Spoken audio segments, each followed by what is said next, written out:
Welcome aboard the Workplace Whiz, your audio gateway to the modern workplace. We designed this podcast as the place to discuss strategies, best practices, and share industry insights with expert guests. This program is brought to you by Yarooms, the workplace experience platform empowering sustainable companies. I'm Cosmin Patlageanu, marketing professional and published author. Today we're discussing cutting down on office space and how growing companies can do it successfully. And as my team nicely put it, is sort of playing office space Tetris. With me, I have Laurentiu Clenci, VP of Development and Startup co-founder. Welcome, Laurentiu. Thanks for inviting me, Cosmin. Glad to have you.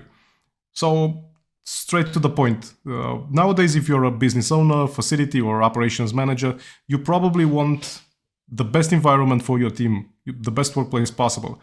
And you also want to avoid investing in an office space that remains underutilized or not utilized at all. In fact, underutilization is extremely common in corporate settings, and some of the research that I've stumbled upon recently, and which I will also share with you after the podcast, is that companies actually have costs up north of $300,000 per year only in wasted office space. So office space which remains unutilized. Of course, companies are solving this challenge by reducing or downsizing or dropping altogether their office spaces. What's your experience with this? Is it a trend that you've been seeing lately?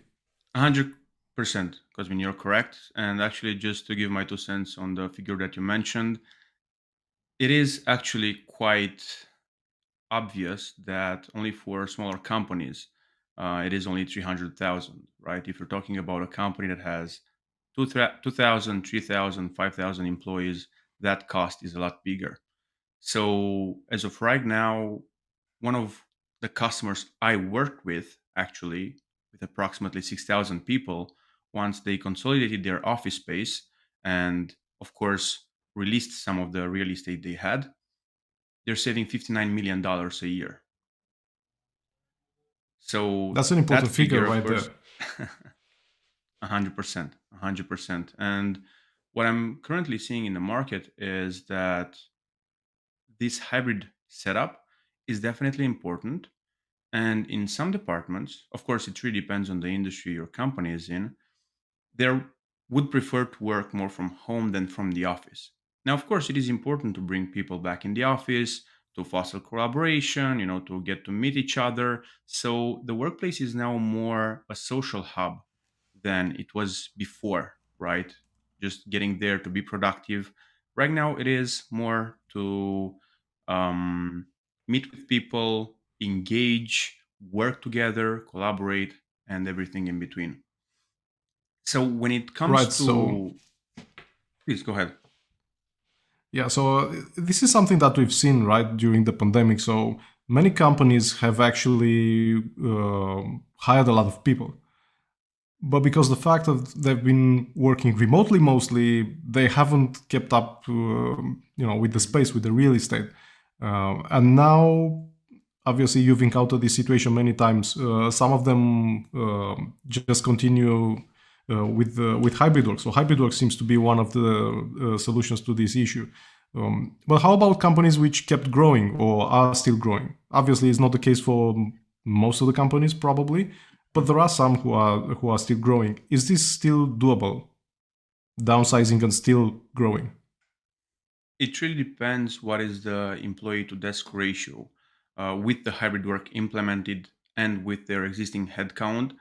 Now, taking that into consideration, it is also vital to understand the pace that they're growing at, right? How many people they are getting onboarded each month, because it is, pure math in the end, and it is quite easy. The formula is quite easy in order to get to that figure. When a company Can you has elaborate a already little bit? Can you give us an 100%. example? Sure. So, for example, if a company with 2,000 people decided to implement hybrid work, and the employee to desk ratio is, let's say, having 2 employees for one desk, then you have 1,000 desks for 2,000 people, right? Now, if the company has 1,000 desks left, they can get 2,000 more employees because they will fit 4,000 employees within the 2,000 desks that they previously had. Now, it is, as I mentioned, vital to understand the pace that they are growing at, because if you're adding, for example, 100 new hires a month, or even less than that, let's say 50, in 1 year, you'll have 600. So for 600, you'll probably need only 300 desks, right? But Right. at the end of the first year, then you'll have 2,600 people and you'll only need 1,300 desks. So the difference, right, of 700 could definitely be, I mean, it really depends if you're still growing at that pace. There are a lot of factors, right, that could contribute to this. However, in my experience, if a company is growing at such a rapid pace, they won't downsize, right? And they won't downsize just because the lease that they have the space for is longer than the period when they'll have all of those people onboarded. So instead of paying the fines in order to cancel the lease, then it's just easier to make sure that you have. But from my experience, that's a smaller percentage. Most of the companies, they're kind of steady. So they have, let's say, let's take the same example with 2,000 people. They'll have 2,000 people, 2,100, maybe 1,900 sometimes, and back and forth. So when it comes to the spaces, taking it on the safe side, they could definitely downsize probably 25% of their existing real estate, because that would still even offer if them enough. even if they're growing, right? So they can do that even Yes. if they're growing. So Yeah. you mentioned, the leases, and obviously, coming from the corporate world, we all know what that means. You are basically sometimes stuck with those contracts for years. 100%. But we already have 3 years since the start of the pandemic, so I would expect that some of them would come to an end. And in fact, there's a piece of news that I stumbled upon the other day, and it was focused mainly on San Francisco Bay Area. And Hmm. most of the companies would say, like, we're going hybrid, at least hybrid, a sort of a very flexible approach. And some of them said, we're going remotely, like full time. Is it something that you are seeing as a trend? Not just in that particular geography, but across Europe, let's say. 100%. As I think I mentioned previously, it is vital to understand the industry they are working in, right? If they are in the white collar industries, of course. I mean, I've 2 weeks ago or 3 weeks ago, I've heard this term, which was the desk employees versus the deskless employees. So the desk employees are those from the white collar industries, like, for example, those that support the company, like marketing, sales, back office operations, sale. I think I mentioned already sales. So Yeah, everything that comes to dev, for example, to supporting a company grow. Now, if you have deskless employees, those are those that work in manufacturing that don't really need a desk, right? So for the white collar industries, it is a far much higher trend to kind of adopt this remote first approach rather than, of course, the deskless industries. Now, of course, San Francisco is one of the leading hubs of business in the world, so they can definitely just not set the tone, but they are assessing each and every decision quite in depth. So if they chose to do that, then it means that the world would follow at some point, right? Because San Francisco, right. Silicon Valley is kind of setting the trend in the world. So based on my experience, I can see that will happen. However, I'm 100% sure that it won't happen next week, maybe next month, or not even this year. It really depends on the geography you're in. It really depends on a lot of factors based on your business. Absolutely. So, thinking about the hybrid work model, before actually the pandemic hit, some of us were had like flexible working arrangements, right? But they were not that common, and obviously there were companies which weren't even thinking about implementing such an approach, right? So nowadays it's become one of the most obviously in the space that you've mentioned, right? In it can't be really applied to, I don't know, police work probably. So they couldn't do hybrid work because they need to be there, right? Or when you work in manufacturing, you can't really work from your sofa.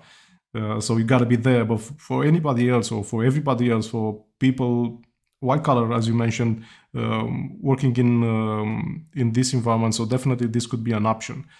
Speaking of flexibility, so what we define as hybrid work as well is an arrangement that allows you to split the way you work, or the time you're working from the office and also from someplace else, right? Be it Starbucks or your home, or even hubs, depending, right? I see this shift as obviously initially as a necessity, and then has kind of opened the door for a more flexible approach overall, right? So moving forward, one of these side effects, if you like, is saving money. Of course, companies have always like a keen eye on the financial part. So it kind of became obvious that if you go down that route, right? So downsizing, you actually start having a lot of benefits. So one of them is, of course, fitting the same or a growing even number of people in the same space. But how do you technically do it? Because I mean, it's unless you're equipped with the proper tools, then it kind of becomes a nightmare, right? So it logistically difficult. What happens if everybody decides to come to the office at the same time? So you actually have, if you have the ratio you've mentioned earlier, which is like 2-to-1, then you have, all these people standing around the office and say, okay, where I'm going to work from. So how do you tackle this? How do companies do this normally? 100%. So when it comes to tackling this specific issue with having a lot of people coming in the office at the same time, and now they don't have a place where they could work from or at, it all comes down to the planning. So, for example, you realize that you have a lot of real space that's not utilized. So, as a next step, you're assessing the necessity of that real estate, understanding, tracking based on the access management system, how many people are getting in the office, what are the trends over time, and everything else. But the next step, if you do decide to go down that path of downsizing, now there's a new component coming in, the planning phase.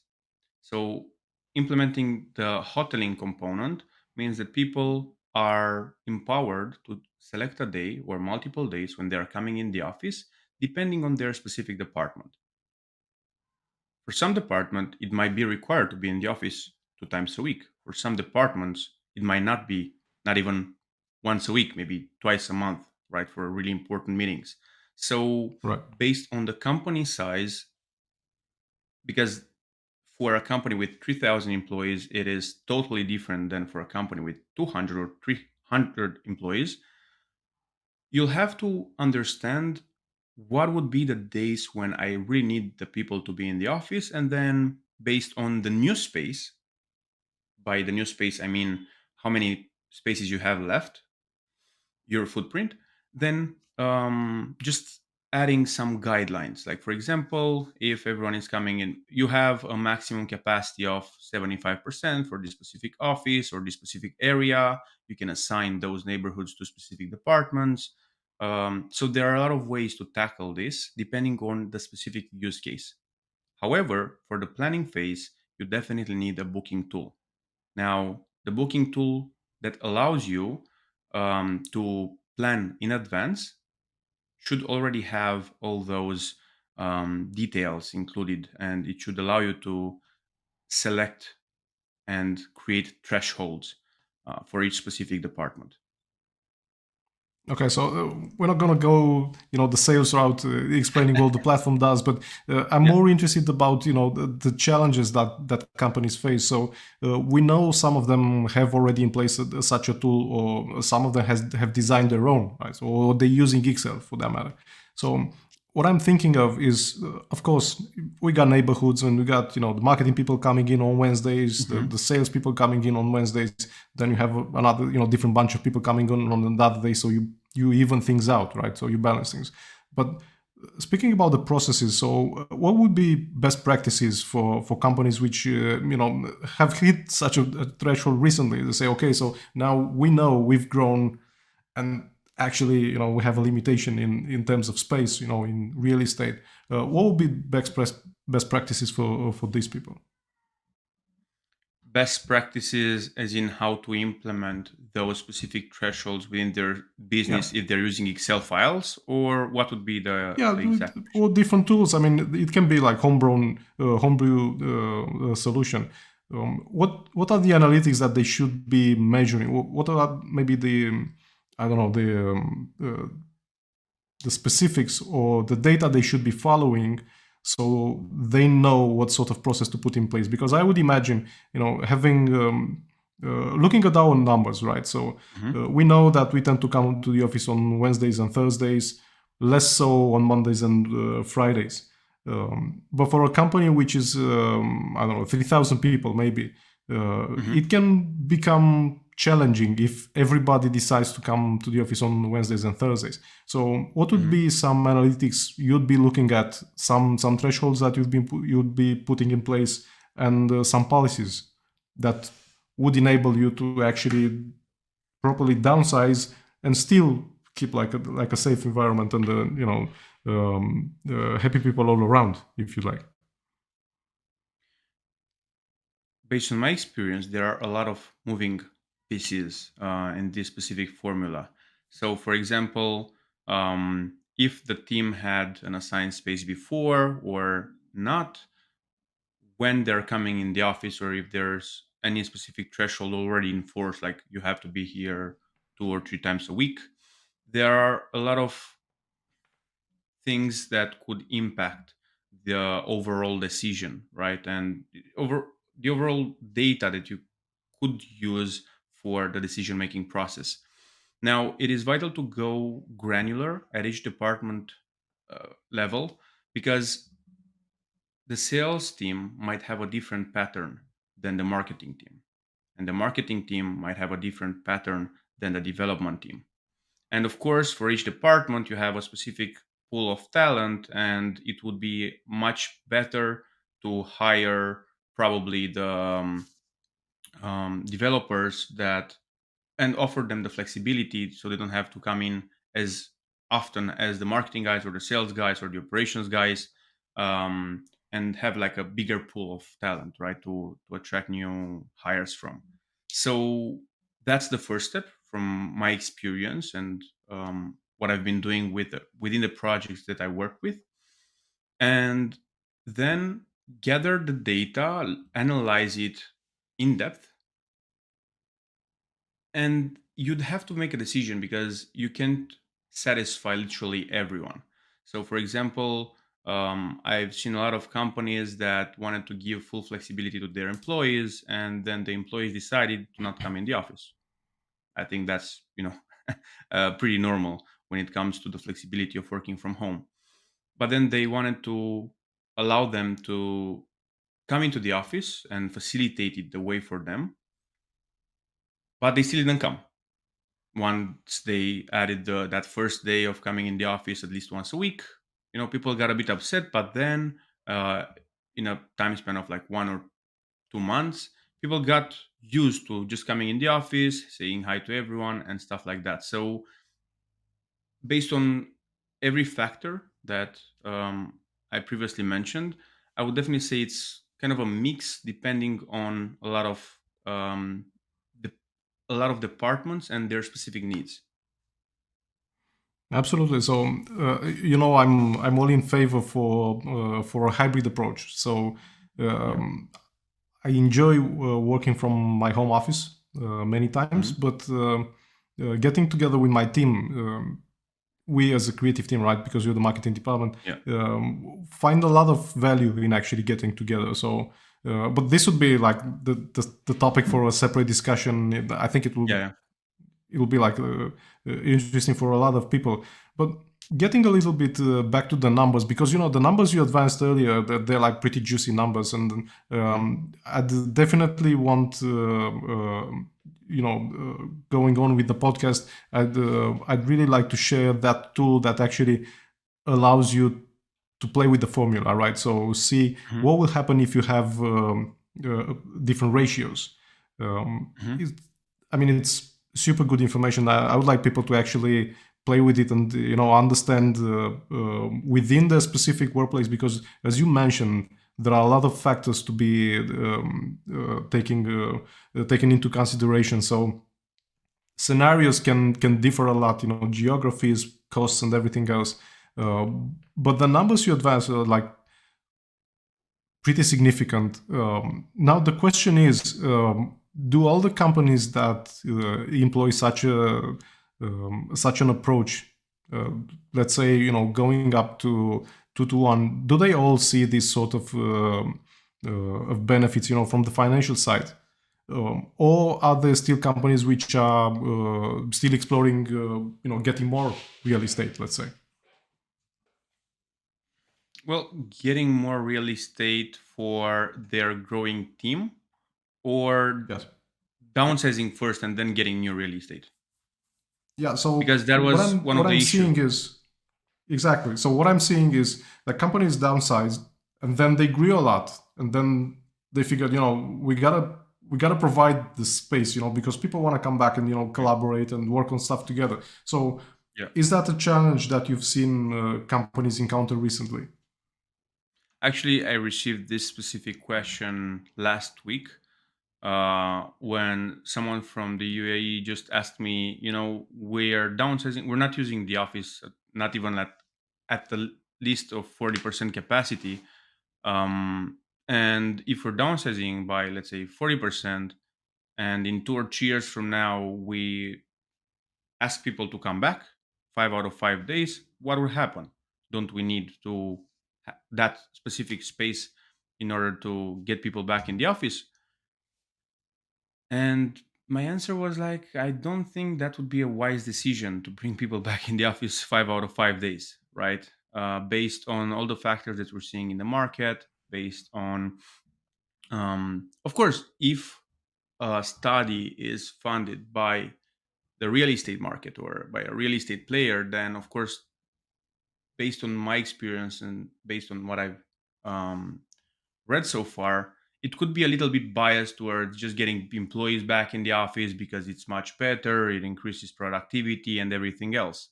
But as of right now, personally, I wouldn't see the market, no matter what industry you're in, no matter the country you're in. I mean, in a developing country, or in a developed country, sorry, to go back in the office 5 out of 5 days, right? Right. That won't happen anymore. Now, to answer your specific question, because this was more related to a company that already downsized and then probably getting all the people back into the office, it really depends on the expansion that you have, right? So, for example, if we're taking the first example, 2,000 people, 1,000 spaces after the downsize, if you're getting 500 new hires a year, that won't be a smart idea, right? To downsize to 1,000 people and now put all the pressure Yeah. to your facilities team or the operational team to find a new space and just go through that whole process once again. Because it is not just, releasing a space as in tomorrow we're not gonna come here anymore. You have to take all the keyboards, all the laptops, all the workstations, literally everything in order to move out of that space, store them, the manual labor that has to be involved in the process, the trucks and everything else. So it's not that ideal. It really depends on how fast the company is growing. From my experience, to answer your question directly. Okay, yeah, fair enough. So I was thinking, obviously, always keeping an eye on what's coming next. From your perspective, what are the trends that you will be seeing in the next 6 to 12 months, let's say, in terms of hybrid work? Is it more companies implementing policies such as, you gotta come back one extra day, or uh, what do you think is going to happen? So based on what you've Can I be been 100% talking transparent? to, yeah, absolutely. So, as of right now, based on the recession, kind of recession that we're going through, I'm seeing a lot of companies, big companies, that are mandating the return to the office kind of full time or at least 3, 4 times a week. I believe that this is happening just because there are a lot of layoffs in the marketplace. And of course, you can definitely get another person. There's kind of a fear induced by the recession and by all of the layoffs that are happening right now.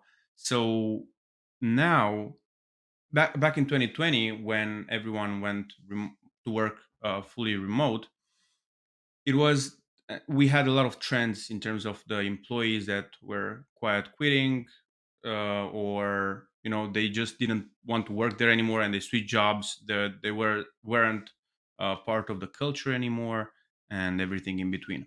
So they had the power, the employees had the power, right? But right now, because of the recession, because of the layoffs, because it's the market isn't that hot as it was like 2 or 3 years ago, companies got that power kind of back, and they are pushing for a bit more control over the people.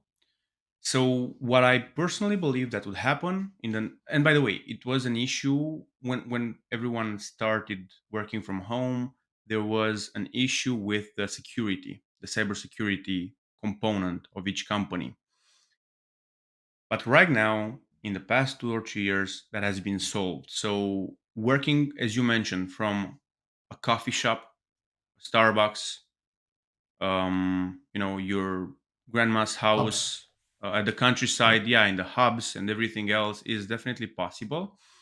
And I wouldn't say in the next 12 months, but maybe in the next 5 years, I can definitely see that people won't be required to go to the office anymore. They'll just be required to work somewhere where they feel productive.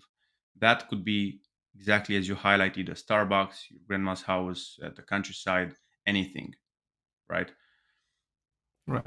Or the hubs, the co-working spaces. So you'll just find a co-working space that's near you, and then just work in any co-working space that's near you, that has the facilities that you need. So the company, any company actually, wouldn't need a specific office space anymore, more where people could come and work together, but they could easily collaborate via the online methods and work in a distributed form. Yeah, absolutely.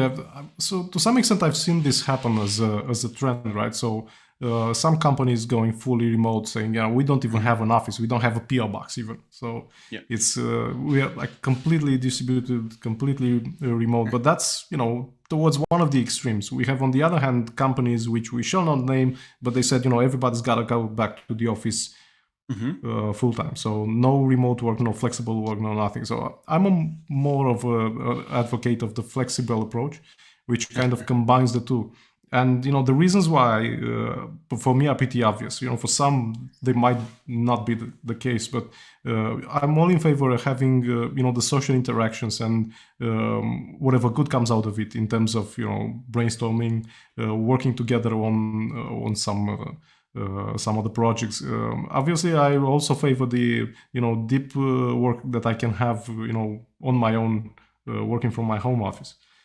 So Hmm. I really believe this is a question of balance, right? So finding the right balance for your company, which is actually the best for you. Having people back, 1 or 2 days during the week in the office, and then the rest of the week working remotely. But um, obviously, all things considered, you do encounter situations where there are question marks regarding how secure is your connection and everything else. So probably for some is not an option, but for many of us that shouldn't be a problem. So, but that kind of leads me downstream to a thing that's become kind of obvious, which is you need to rely on some technology to make this happen. Hmm. So even if you want to work completely remotely, then even so you rely on technology. So you need the tools Yeah. collaborate, to share stuff, work together on things. If you decide on a hybrid work approach, then obviously you need the planning tools, you need the booking tools, you need a lot of tools actually. And something that I've seen, people being, oh, come on, not just another tool that I need to, put on top of my stack, and I gotta log in, I forgot the password and stuff like that. So the question is, how exactly, how important is it to find the tool that kind of combines all these dimensions and just disappear somehow into your ecosystem, so you don't even notice it's there? It's just like becoming second nature. It's I think this is probably a question that needs to be addressed in such a way that whoever does it the best kind of gets there, because otherwise it's just going to be another layer of annoyance, right? So I think 100%. just looking at my crystal ball is like, moving further, some companies would go completely remote, which we've seen happen already. Some of them would return to a hybrid or flexible approach because they know that it's relevant and it's important and it brings value. Some of them would be, as you mentioned, we'll try to push for a different approach, which is completely returning to work. So from the office eventually. This is, I think, it remains to be seen. But looking at the statistics, I think the flexible approach is the one that kind of keeps everybody happy. So companies see utilization in terms of real estate, then people get their freedom, which they value so much, and obviously we do the same. So everybody kind of agrees on that, right? So we want people to be happy for sure, and the flexibility provides, the necessary degree of happiness. I think it's, we're getting there. Yep. Right?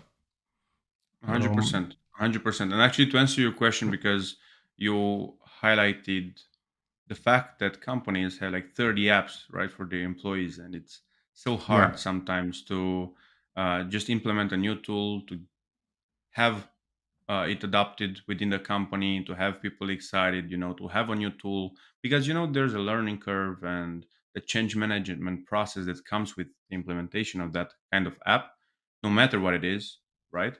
It is kind of hard. So based on what we've seen so far, um, understanding where your people are spending the most time on, for example, the collaboration app that you currently have, and publishing somehow the app in that um, toolbox and having it integrated in everything else is definitely the easier approach, and definitely the easiest as well. So um, we've seen that, of course, at PR rooms being successful. And based on my experience, just having good communication, sometimes even overly communicating to your employees what's gonna happen, and just getting them excited and on board with the change management process is definitely something that would be considered a good practice that was successful in the projects I've been involved with. Absolutely, and this is, I think, is crucial for any sort of change management program or process, or scale project that you want to actually implement across the company. So communication is key here. We've been hearing this like for years, no matter what the project was, or the area of implementation. But I think in hybrid work is even more important, because if you don't get actually people on board the process from the very beginning, it's going to be really, really hard to turn around, right? So I think this is so thank you for this idea, because I think this is going to be the topic for a separate discussion. How actually change management in terms of hybrid work and workplace overall can be successfully implemented, because I think this is an important question for a lot of people. You get to implement such a program, but actually there are so many moving parts, and I'm sure that people would benefit from having a deep dive into the topic. Thank you, Laurentiu, for all these information. So just to sum it up, Downsizing on itself, it's an interesting idea, but if you combine it with the proper tools, then you can see returns, right? So moving further, we're going to share with everybody the link to the tool that you've been using to showcase how that actually happens. What we like to call a return on investment calculator, right? So play around with all those ratios, see if that might be a good idea for you, right? And also, what I'm also interested in sharing is the best practices that you've encountered insofar. So you've been seeing, a lot of successful implementations. You've seen a lot of hurdles and challenges that people have faced.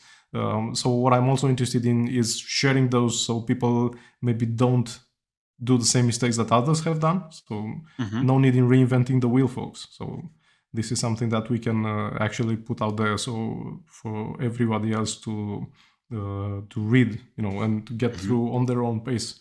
Thank you so much for being with us today, and looking forward to having you on board again. My pleasure, Cosmin. Thank you very much for the invitation, and I really hope that the info I shared will be helpful for the audience. Thanks a lot. Absolutely. See you soon on our podcast.